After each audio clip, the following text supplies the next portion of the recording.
what does digital factory means? Understanding the business challenges, business process, how can we ensure that we reach out to the right stakeholders, the internal and the external stakeholders. What are the technical angles you look into that, and what are the core components which we have for? If you're into a kind of manufacturing with B2C, then that becomes very important, that how you focus on sales. The most important as a manufacturing is the manufacturing. Talk about the integrated sales. I want to deep dive into more. I would say right customers to focus on, right areas, right zones to focus on. That visibility comes from this integrated sales as a platform. What plays a major role to make a success story that my integrated sales is giving me the right visibility and right outcome which I am looking forward for? So I always believe that democratizing the data part of how you want to see the data in your way. Is the core component of digital is getting used over there. Monitoring the parameters of your machine is very important. Why? Because if it's get measured, it can be monitored. If it can be monitored, it can be improved. Hello everyone, welcome back to the GB show. How are you guys doing? I think you must be enjoying the episodes which we have made so far. And I have been always advocating cybersecurity, IT, and how IT has been enabling the business.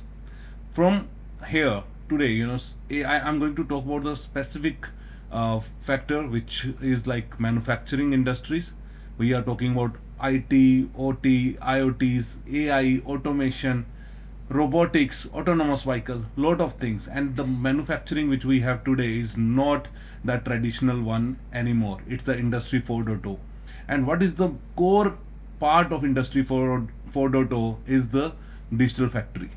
So today we are going to talk about the digital factory blueprint.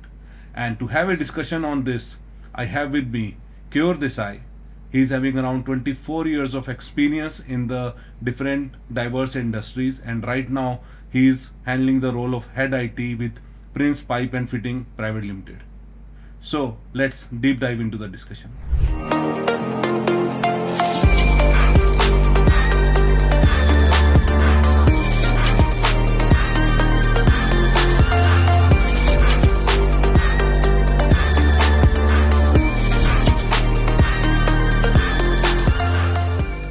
Hi Keyur, welcome to the GB show. Hey, thank you so much, Gaurav, for having me here. It's a wonderful to be part of your show, and look forward to exchange ideas. And I'm really also looking forward to our conversation. Amazing, and same, so do I. So to start from here, we had a discussion. Maybe first of all, before I deep dive into the digital factory aspect, I would like to understand, as a head IT and the 24 years of your experience, what all you have gone through, and how today, after 24 years, your day look like, what you do on daily basis. Sure, interesting. So over the years, it has been a fantastic learning journey for me, right? Working from various different, I would say, verticals within manufacturing, right? From steel manufacturing or oil refineries or power generation plants, or say ports, logistics, shipping, etc.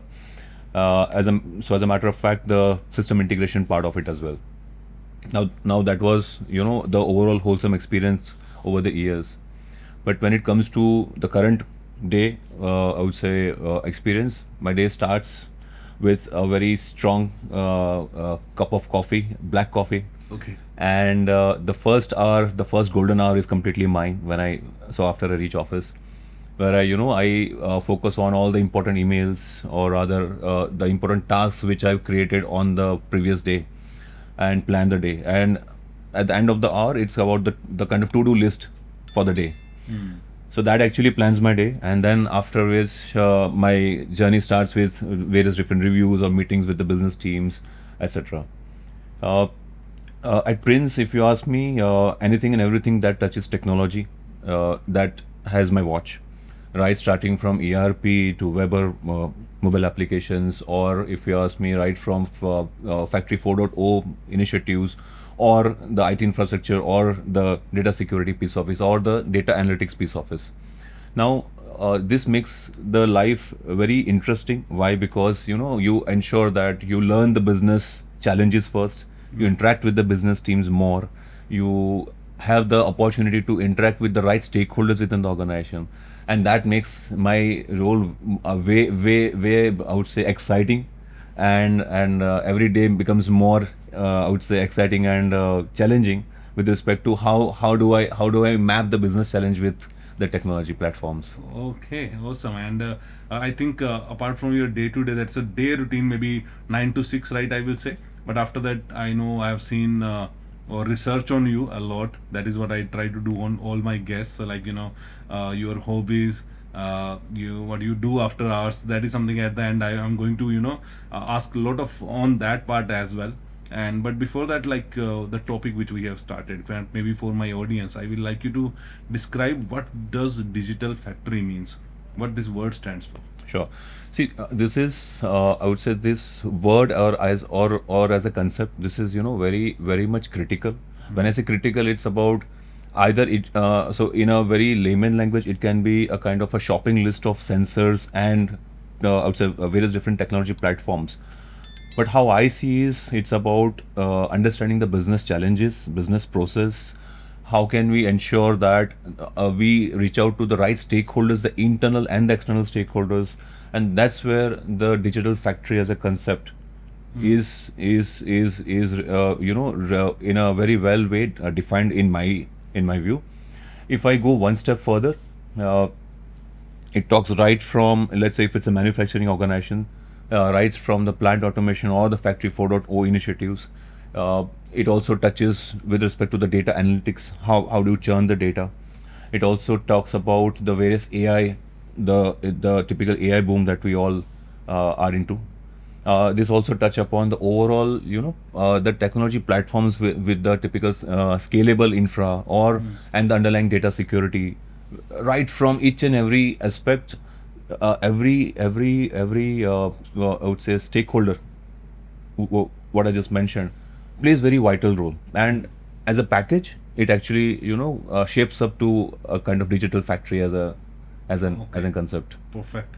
And we'll go step by step. And from the technology specific when we talk about, and if you have started, I hope you must have started your journey to the digital factory itself. What are the technical angles you look into that, and what are the core components which we have for? Sure, sure. So first and foremost, I always believe that if you're into a kind of manufacturing with B2C as the your business model, then that becomes very important, that how you focus on sales per se, and when I say if sales, if it's an integrated sales perspective, right from the sales order till the delivery part of it, where supply chain is also involved, your manufacturing is also involved, your sales team, the overall functioning of your sales team also very well stitched together. That makes that builds a very solid platform when it comes to the overall sales as an vertical. Next, for the most important as a manufacturing is the manufacturing. How you ensure that each and every machine, or how you ensure that the productivity of each and every machine is monitored or measured, and what can be measured, or I would say what can be monitored can be measured later. I strongly believe that focusing on the productivity improvement part, if you can focus on the basic parameters, how the why, and if you can answer the hows and the whys of the overall functioning of the production unit, I think that can help a lot. And ultimately data is going to play the vital role. Third most important is the supply chain part of it, where now once the goods are manufactured, the finished goods, now how the typical inventory management to the dispatch part of it, that is also way critical, and the TAT with respect to every vehicle loading till the vehicle leaves your gate or your premise.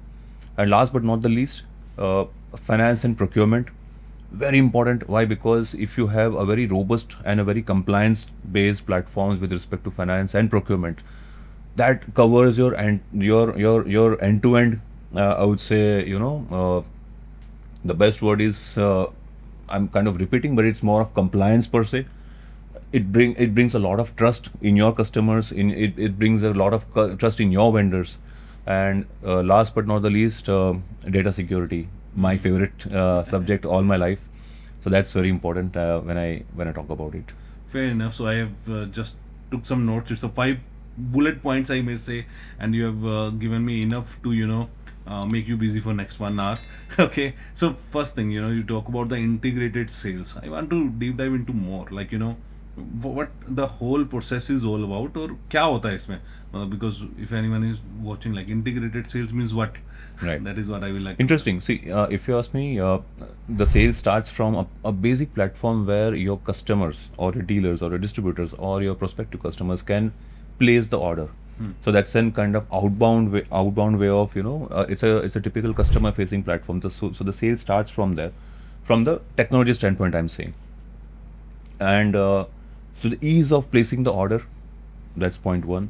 Point number two is, if we go a little further, if we can map it with your sales force, that's your sales force team. So your sales team. So typical Salesforce automation piece of it, and you also stitch the CRM part of it. So all your project orders or the project part of your business model, if you can stitch that into a single platform, believe me, the retail part, the project part, and your sales team, all the data flows with a single platform, it gives an enormous, I would say, visibility to the sales team, to the business, to the senior management.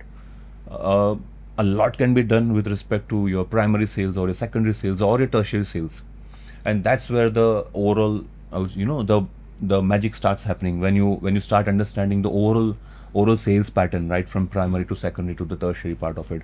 You know who are your influencers, you know who are the right I would say right customers to focus on, right areas, right zones to focus on. That visibility comes from this integrated sales as a platform. Okay, so what are the core component here? Like because you have different apps on the distributor system, your servers, and then lot of data which is required, right? Right. A lot of analytics which need to be done. So Correct. what plays a major role to make a success story that my integrated sales is giving me the right visibility and right outcome which I am looking forward for? Sure. So, so let me give you a scenario. Your sales team visits your customers or your, for example, let's say they visit your dealers. When they visit the dealers, and if they don't have the right data with them, when they visit the dealers, they will ask saying that what was the current your last. So they may be having some rough numbers with them, saying that what was the last sale, what was the last order, etc. But then the distributor or your dealer or a customer can always play around saying, oh no, so last year I had already enough, I never bought so much, I never bought this much, never this category, never that category. Now let's go one step further. Is your same sales team having a platform on the smartphone, and they can create the dashboard on their own? Okay. And they can churn out the data with respect to the last quarter or quarter on quarter or year on year data with particular category that you want to emphasize on, and they can show that the distributor that this is your data, and now let's talk business.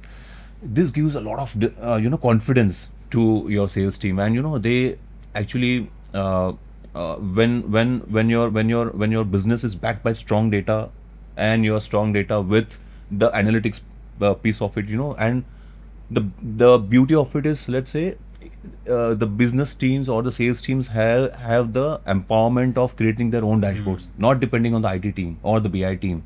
Now that's how the magic begins, and the wow element starts, and it gives that spark and the independence. And so I always believe that democratizing the data part of how you want to see the data in your way. The data is there available. Now it's your way how you want to see the data, and that's where is where the world is moving over. And I strongly No, I think support this that. is always I tell my audience that is how IT is enabling the business. So with this so much growth and so much element or visibility which you are giving to the sales team, and for to do this strategize, of course you need to work with sales. So how you are making it? It's a inbuilt, you are designing all those dashboards, or it's a outsource third-party softwares which you are using? How it's happening? So to begin with, we have been working with a lot of partners. How we can ensure that we have the right platforms in place in place which supports our business teams. But in a long run, yes, I think having the own platform and kind of developing it, and with the I would say power apps or power automates, which is which coming into picture with AI as an I would say influencer coming into picture with low code no code platforms. In future, I am sure it is going to be easy for kind of organizations, a lot of organizations, and typically from manufacturing where IT development is not that I would say area of focus.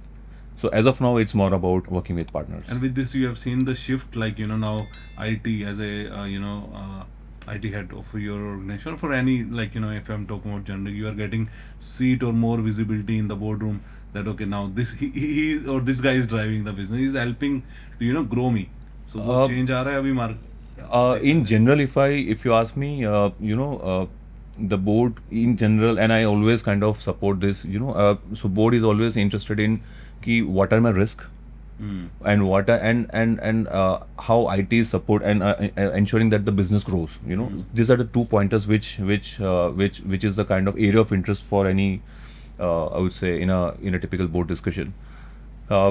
Traction for the cyber security or the IT or the typical digital transformation, because now I keep saying that whenever I'm in a group of non-IT friends, I'm the only one who is not talking about AI, and everyone is talking about AI.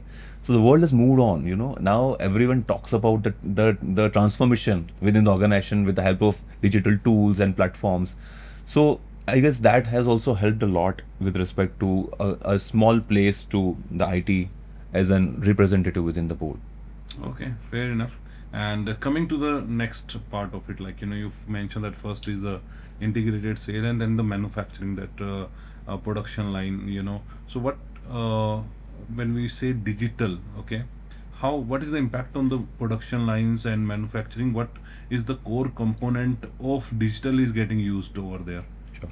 Very important. So, if I have to talk about a manufacturing as an organization, monitoring the parameters of your machine, of your supporting machines, right from your chillers, your grinders, and your machine tools, is very important. Why? Because again I'm saying, if it's get measured, it can be monitored. If it can be monitored, it can be improved or improvised. So that's where the overall I would say the benefit lies into the monitoring of the parameters of your machines. Imagine a situation where in one manufacturing unit, you're monitoring one machine, the parameters of one machine, and you're monitoring the parameter of the other machine in the same plant. Now you start getting the data right from your, let's say, your vibration, temperature, cooling, your water, your energy consumption, etc. Now with this data, you have the power to kind of compare both the machines. Now what will you compare? You will compare the energy consumptions, or you will compare the breakdowns, or you will compare the overall production cycles. What if you get a scenario where there are two different plants, one machine from one plant, second machine from other plant, and you can compare them both? Believe me, that gives a wow feeling with respect to any manufacturing unit. Imagine a scenario: you have multiple plants, you have a single pane of glass, and you can monitor each and every machine. You can compare which machine is kind of very the production is very optimum, and which machine where the production is very low or kind of underperforming.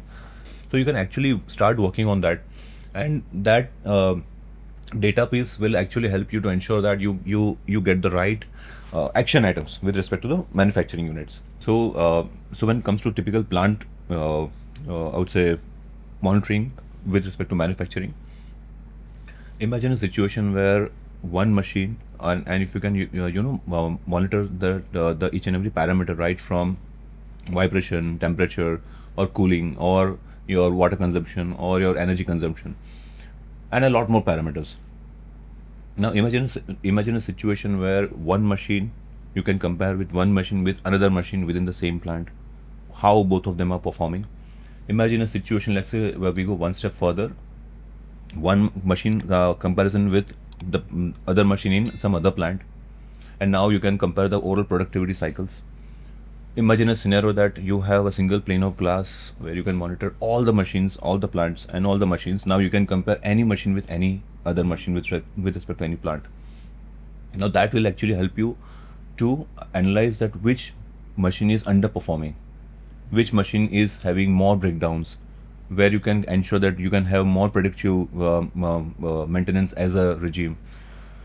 Then sky is the limit, and optimizing your manufacturing overall production cycles is the most important part if you want to optimize your cost, your finished goods cost.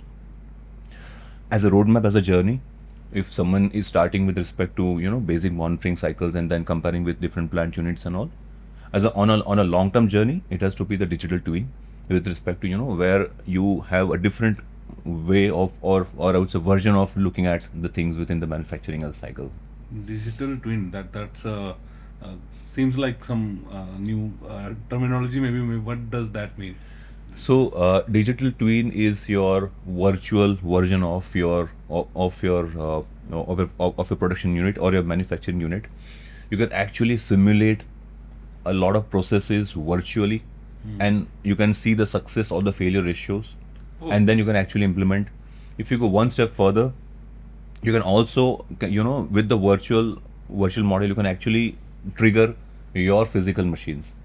And that's and that actually covers the end-to-end cycle of your overall production setup, and that's where the power or the empowerment of your manufacturing teams lies within your plant heads, right? Your manufacturing head on your on the side, on the shop floor head. Now they get the right visibility, right empowerment, and right I would say decision making with respect to how to churn the or I would say how to get the right production with respect to each and every day. If there are situations which are a little different, you can just play around virtually, and again you can act upon as a part of your. Wow. So that is what I think the core component where it says digital factory. You can use digital twin to actually simulate all your manufacturing lines, see what will be the outcome, and then go into the actually put the money and have that in the production.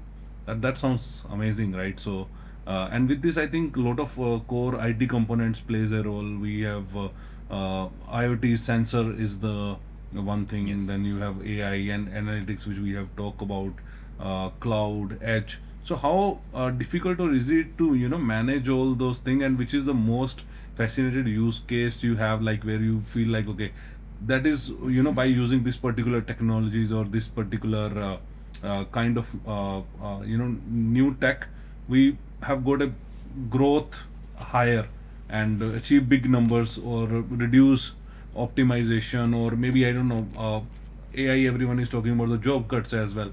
What your scenario or what your outlook is all about all this tech in the digital factory? Lot of stuff. Yeah. See, I always believe in a fact, and this is kind of talked about a lot nowadays, that the jobs are into threats for a lot of individuals at large. But I always believe that this is a time to upgrade yourself, kind of skill up yourself with respect to any and every level within, whether you are in IT or whether you are not into that IT part of it. If you can learn and how to play around with the tools, the platforms that you have within your organizations with respect to, I'm talking about the non-IT or the business, I would say, teams, that's going to play a very vital role with respect to your leverage within the organization, your importance within the organization, and all these tools, if you ask me, they are just the platforms. The most important part is the people in the process part of it. And I always use a term called empathy. Empathy with respect to your business challenges, empathy with respect to your business teams, empathy with respect to your customers. If you are very well, if you can put yourself in their shoes, and then you have your platforms, I think platforms will come and go, that new technologies will come and go, but what remains is the essence of the business. With what remains is how you can ensure that the business flourishes with respect to these tools or tackles which comes and goes. The most important part is the people part. So replacing people, I would say I'll put in the right words is upskilling the people part is going to play a very vital role into this digital factory or the digital transformation roadmap. Any number or any use case you have, any case study which you like to share with us, with compared to the where people are getting changed, or any big numbers has been achieved with digital factory, or any some use case? I may not have the right numbers, but then just to quote few examples, or either maybe one or two examples, is what used to be a kind of a manual task earlier in various different. So I'll give a very generic perspective. What used to be a very I would say a human-centric tasks with respect to manual efforts and a lot of efforts with respect to any and every process.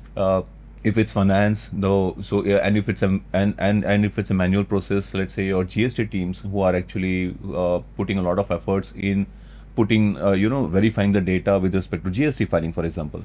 It can be your finance team, finance or accounts team, who are actually into the three-way I would say verification of PO to GRN to invoice as a end-to-end life cycle.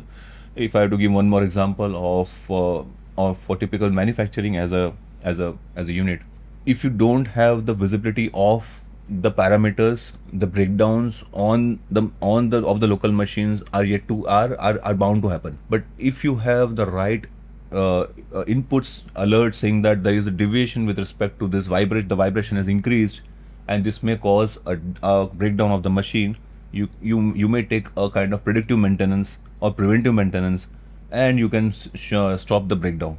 Now there are n number of cases, or I would say there are examples where technology or AI plays a very vital role, and you can simplify and automate. So whatever examples I gave are manual. Imagine scenario now, these are kind of automated end to end with zero intervention of your teams. Now, how does it help? Is while the automation helps you to clear your 95% of your chunk, but there is still 5% of it left. There are some discrepancies, there are some mismatches. How do you how do you kind of handle them?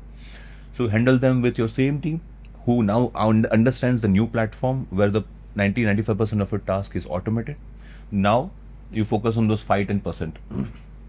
Now the time that you have saved by not doing the manual task of it is where you start thinking what new I can do, how you can improvise the process, how I can actually work as the business enabler within.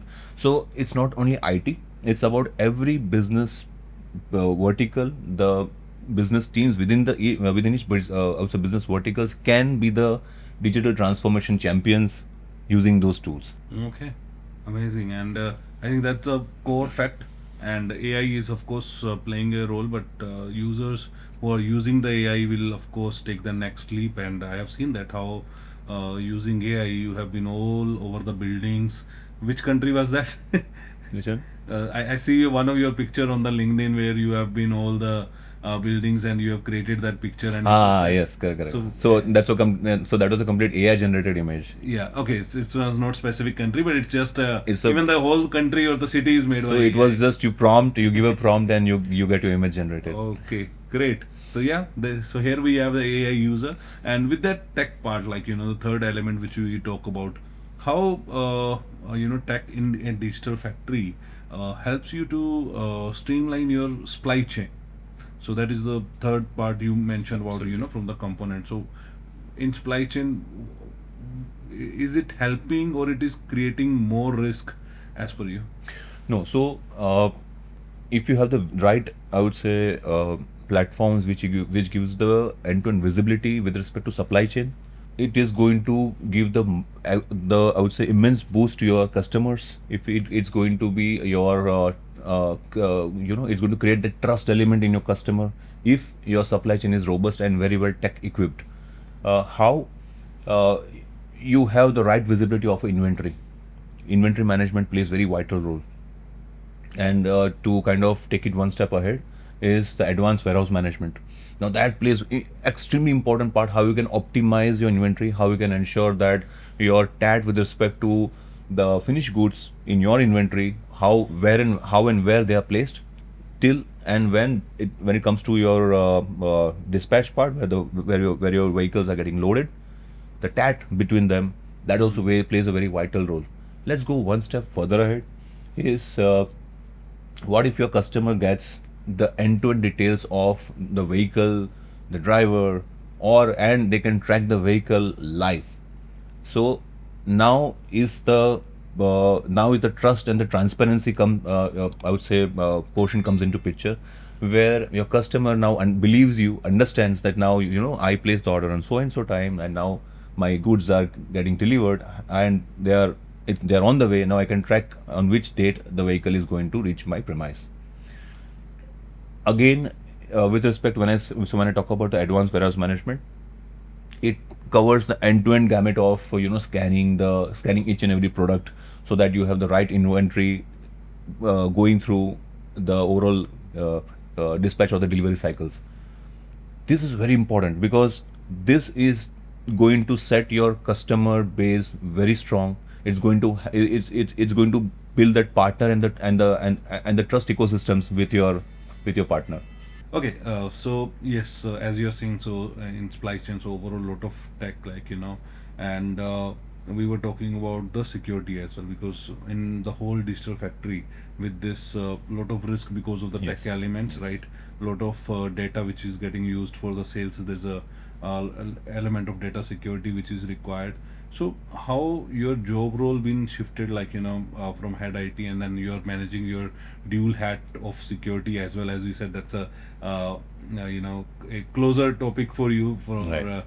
data security. So how you manage the dual hat, and sometimes business says, okay, I want to have more function as the first thing, where they want to focus the growth, and on the second end you say, no, the security should take the priority, and you are the one who have to take both the decisions. So how difficult or easy Of it course. is? So it's so I always say it's all about risk. So if you can play around, or I would say mitigate your risk in the most optimal way, I think this thin line of the digital transformation journey, the business demands, and the data security aspects can be met if if you understand the risk, and if you can highlight the risk, if you know how to mitigate the risk, what level of risk that you are talking about, if it's very high, or if it's moderate, or if it's low risk, can we manage. So that can also decide and make your life little easy with respect to taking the call, whether the business demands are way justified, or how can we give business a workaround. If not this, can we do like this? And there are ways to kind of play around with the overall data security as an aspect, and ensure that the journey should not be stopped, because this is so we are into a world where the organizations have their roadmaps, their aspirations at a different level now. थोड़ा ये अपना rotary के बारे में बताइए. So you are doing lot of work there as well, right? So lot of CSR initiative. एक तो क्या कर रहे हैं उसमें, एंड देन ये ओवरऑल इतना सब कर कैसे रहे हैं? सो दो चीजें हैं इसमें. Sure. So, So Rotary, my journey started almost 12 years back with Rotary. So when I joined, and it has been a phenomenal journey, Gaurav. If you ask me, it has completely changed the perspective way. I would say way I used to look at the things within our social as an ecosystem. The perspective that I had in my mind. If I were to give small examples, uh, uh, so Rotary is all about fellowship and projects. When I say fellowship, it's about, so that's a term coined in the Rotary world, but that's about networking. You meet greet, and you make friends. And second part of is the social service part of it, which is a very important pillar of it. Imagine a situation where you get to the grassroots level. You can actually go to the slums. You can actually work with the children, little children who are actually barely getting the basic necessities.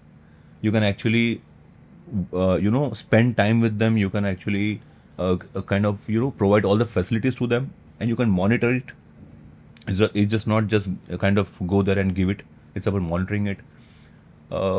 Now, the extreme part of it is we visit a lot of old age homes. We spend a lot of time with the old age, or I would say the senior citizens of our society, and spending time with them, those few hours with them, and you get lot of love, lot of blessings. And it's not about they are not looking for they are not looking for the basic necessities or food or anything else. They're looking for a time, spending time with them. We have done a lot of projects on tree plantations, or we have done a lot of projects on mindfulness. We have done a lot of projects on blood donation camps per se. If I have to give one example, when a couple of years back when I was the club president of my club, uh, it was a district initiative, our Rotary district initiative, where we wanted to ensure that the children with hepatitis can they be cured. A lot of efforts, a lot of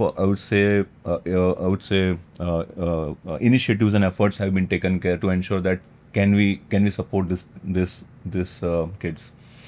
A lot of focus on organ donation awareness. So now let's say, so after you leave this earth, can you still be of help to someone? And a lot of propaganda and I would say awareness programs. Sky is the limit. So if I have to give one example of for the rural schools and the children over there, there's an initiative within Rotary where we sponsor apps for the 10th standard students. And believe me, though that mobile app which comes in either Hindi, kind of local language from, so for us it was Hindi, Marathi and English. And these students were able to actually go through study right from their guides, their books, curriculums, sample papers, etc. Last few years, their overall scoring has the overall scoring of the students within the school of 10th standard has improved at a different level. Now imagine at your level, you as an individual, as an individual, if you want to do a kind of social service or charity, you can do little. But if you work with an organization, you can do wonders. And it's about putting your efforts, putting your I would say your expertise. Talking about expertise, I also work a lot of into cyber security awareness programs. So going kind of visiting schools, and I have been focusing on the cyber bullying awareness aspects with respect to the kids and their parents. Cyber security awareness for the senior citizens within the housing societies. Now, that's also one very important area. So the sky is the limit, and that's how. And the best part of it, for me as a person, it keeps me humble, because there is so much pain and agony in the world, and that's where you realize that we are fortunate enough that we at least have basic amenities in life, and you have the right opportunity to reach out to them and kind of contribute in a one way or the other. Wow, I think this is really amazing. This has trust, and I really like to appreciate you doing a lot of work, the kind of job which you are in, and I know I've been there in those shoes, managing IT security, and that's so stressful, and then with that you are actually doing your duty, which we all are bound to do. We should be doing. If you ask me, this is more of a stress buster as well. Yeah, exactly. So you come out of your stress monotony, and you can actually. You are really doing amazing stuff with that, and I think all of your things which I have seen, most of your posts I have seen on the music as well, and you are more into that, right? So what all in that field you are doing? Sure. So I'm a passionate music lover, and even right from listening to music to kind of in one way performing music. So I am a diehard fan of harmonica, or the mouth organ, what we call as a in general.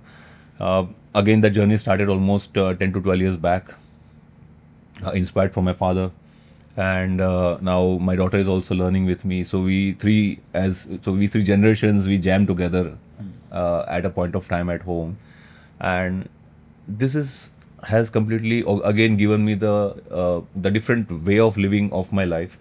So even when I feel so stressed, 10 to 12 minutes of my harmonica practice completely recharges, kind of energizes me like as if I'm fresh with complete offloaded the stress as the module.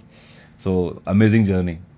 And taking that step one step further ahead, I've also come out with my YouTube channel, where I post a lot of my harmonica music videos.